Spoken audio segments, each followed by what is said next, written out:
যে আগামীকালকে 5 সেপ্টেম্বর পুরো বাংলাদেশের প্রত্যেকটি জেলা, প্রত্যেকটি উপজেলা, প্রত্যেকটি ইউনিয়ন থেকে শুরু করে মহানগরের প্রত্যেকটি সেক্টর যেভাবে এক একটি যুদ্ধের সেক্টর হয়ে উঠেছিল সেই 5ই আগস্টের দিন কিংবা তার পূর্বের দিনগুলোতে, সেভাবে আগামীকালকে আবারও আমার ওই শহীদ ভাইদের স্মৃতিকে, স্পিরিটকে নিজের মধ্যে ধারণ করে আমার ওই যে আহত ভাইগুলো এখনও হাসপাতালের বিছানায় কাতরাচ্ছে, আমার যে ভাই বোনগুলো তাদের হাত হারিয়েছে, পা হারিয়েছে, চোখ হারিয়েছে, তাদেরকে স্মরণ করে তাদের স্মৃতিকে ধারণ করে আমরা আগামীকাল 5 সেপ্টেম্বর আমাদের ছাত্র জনতার অভ্যুত্থানের 1 মাস পূর্তি উপলক্ষে আমরা একটি শহীদি মার্চ করতে চাই। এই শহীদি মার্চে আমরা চাইব আমাদের যেই বাবা মারা, যেই ভাই বোনেরা তাদের সন্তান হারিয়েছে, তাদের ভাই বোন হারিয়েছে, বিনয়ের সাথে আমরা আপনাদের প্রতি অনুরোধ করতে চাই আপনারা আমাদের সাথে আসুন। আপনারা যে ভার নিয়ে আজকে চলছেন, হাঁটছেন, আমরা সেই ভারের সঙ্গী হতে চাই।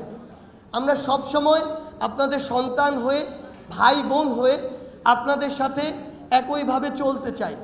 সেই জায়গায় আমরা চাইব পুরো বাংলাদেশের ছাত্র জনতা আবারও তাদের প্রত্যেকের জায়গা থেকে তারা এই শহীদি মার্চে অংশগ্রহণ করবে, যেখানে আমার শহীদ ভাইদের ছবি থাকতে পারে ফেস্টুনে। আমার শহীদ ভাইরা যেই চেতনাকে, যেই স্পিরিটকে ধারণ করে নিজের জীবন দিয়েছে সেই কথাগুলো থাকতে পারে। আমরা যে ওই ফ্যাসিস্ট যে কোনো সরকারকে আর কোনো দিন গ্রহণ করতে প্রস্তুত নই, আমরা যে তাদেরকে ঘৃণা ভরে প্রত্যাখ্যান করছি, করব, সেই মেসেজগুলো থাকতে পারে। আমরা অন্তর্বর্তীকালীন সরকারের কাছে কি চাই সেই বার্তাগুলো থাকতে পারে। আমরা কেমন বাংলাদেশ চাই সেই কথাগুলো থাকতে পারে।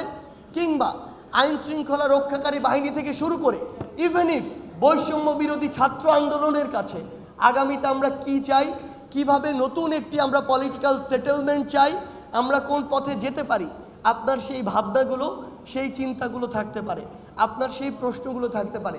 আমরা ব্যানারে, ফেস্টুনে, প্লেকার্ডে সেই জিনিসগুলো দেখতে পাই এবং দেখতে চাই।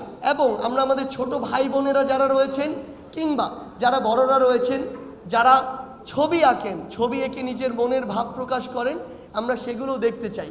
অর্থাৎ আপনার নিজের জায়গা থেকে যেভাবে যা কিছু করে মনে হয় যে আপনি শহীদি মার্চে নিজের অংশগ্রহণকে আরও বেশি স্পষ্ট করতে চান এবং এটি সমৃদ্ধ করতে চান, সেই স্বতঃস্ফূর্ত অংশগ্রহণ আমরা আপনাদের কাছে চাই আগামীকালকের এই শহীদি মার্চে। এবং আমরা আমাদের জায়গা থেকে একটি জিনিস বলতে চাই যে যেখান থেকে যেভাবেই পারেন আমাদের ঢাকায় সেন্ট্রালি আমাদের এই শহীদি মার্চটি শুরু হবে ঢাকা বিশ্ববিদ্যালয়ের রাজু ভাস্কর্যের সামনে থেকে। আমরা চাই এই পয়েন্টগুলো থেকে, ঢাকার প্রত্যেকটি পয়েন্ট থেকে আপনারা চাইলে ব্যক্তিগত উদ্যোগে আসতে পারেন, আপনারা চাইলে ওই পয়েন্টগুলো থেকে একত্রিত হয়ে আবার আপনাদের ব্যক্তিগত কোনো উদ্যোগে নির্দিষ্ট কিছু যানবাহনের মাধ্যমে আসতে পারেন। এটি আপনারা নির্ধারণ করবেন। এটি আগামীকাল বিকাল 3টায় ঢাকা বিশ্ববিদ্যালয়ের রাজু ভাস্কর্যের সামনে থেকে শুরু হবে। আমি রুটটি বলছি, আমাদের শহীদি মার্চের রুট হবে রাজু ভাস্কর্য থেকে শুরু করে নীলক্ষেত হয়ে নিউ মার্কেট, কলাবাগান, এরপরে ধানমন্ডি পার হয়ে মানিক মিয়া এভিনিউ হয়ে, অর্থাৎ সংসদ ভবনের সামনে দিয়ে ফার্মগেট, কাওরান বাজার, শাহবাগ, আবার রাজু ভাস্কর্য হয়ে আমাদের জাতীয় শহীদ মিনারে গিয়ে শেষ হবে।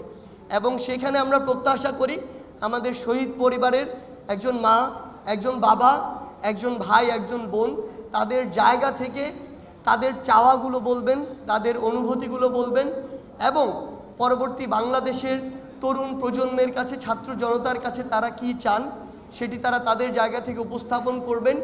কেমন একটি বাংলাদেশ তাদের প্রত্যাশা, আমরা কিভাবে তাদের পাশে তাদের সন্তান হয়ে, ভাই বোন হয়ে থাকতে পারি আগামীর প্রত্যেকটি দিন, সেই জিনিসগুলো তারা তাদের জায়গা থেকে উপস্থাপন করবেন।